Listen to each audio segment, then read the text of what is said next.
Deuxième rubrique, subventions aux entreprises privées. Je me suis dit, les entreprises privées sont subventionnées.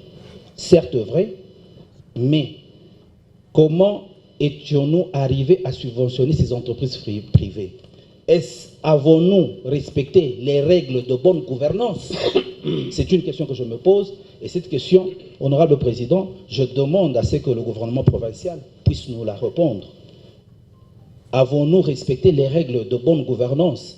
Si oui, pouvons-nous connaître aussi ces entreprises privées qui sont subventionnées par l'État? Par quels critères sont-ils arrivés à sélectionner ces entreprises et à quelle hauteur on subventionne ces entreprises de l'État? Troisième rubrique, subvention des tierces. Je me pose encore la question. Qui sont ces tierces? Parce qu'après tout, cet argent, c'est l'argent du trésor public. C'est l'argent où nous sommes redevables à la population, le contribuable. Et nous, aujourd'hui, la représentation du peuple, nous devons connaître qui sont ces tierces qui bénéficient de cette subvention. Parce qu'il y a subvention de tierces. Nous voulons connaître, honorable président. Et au point 6, 64, 27, c'est écrit rétrocession. Juste rétrocession. D'une valeur de 38 milliards 984 millions 110 837,04 de francs congolais. Rétrocession. Rétrocession vers où? Vers qui? C'est à qui? On ne sait pas. Si nous pouvons aussi avoir d'éclaircissements là-dessus. Là où j'ai encore eu l'attention, c'est au 6-64-31, Fonds spécial d'intervention, d'une valeur de 61 milliards 438 millions 515 237,88. Fonds spécial d'intervention qui prend 23% encore sur les 100% de 46,94. Et quand ça prend 23%, je me dis, pourquoi gonfler au fonds spécial d'intervention? Il serait souhaitable, parce que le fonds spécial d'intervention ne manque pas, mais il ne peut pas dépasser, selon la loi des finances publiques, le fonds spécial ne dépasse pas 10%. Mais ici, nous sommes déjà à 23%. On peut nous expliquer ces dépassements de 13%. Ensuite, honorable président, je vais clôturer par là.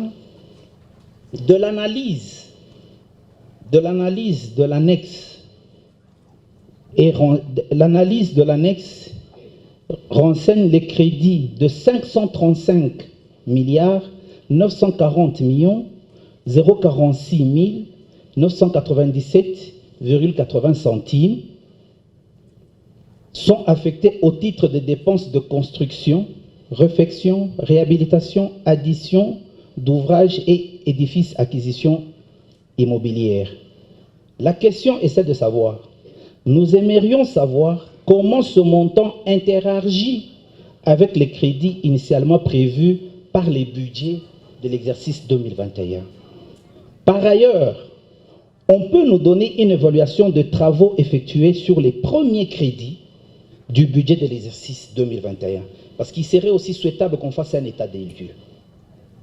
Et son impact sur la poursuite des travaux en cours d'exécution, dès lors que l'on s'accorde sur les effets de la pandémie à Corona, sur l'économie du pays en général et celle de la province en particulier.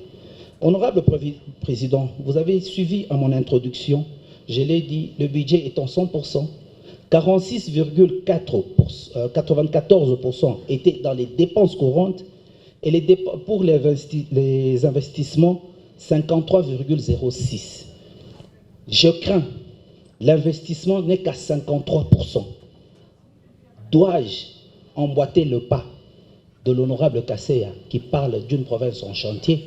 Si oui, j'emboîte ce pas, mais l'investissement n'est qu'à 53%, je ne crois pas au décollage de la province du Lualaba, parce que nous ne sommes qu'à 53% d'investissement.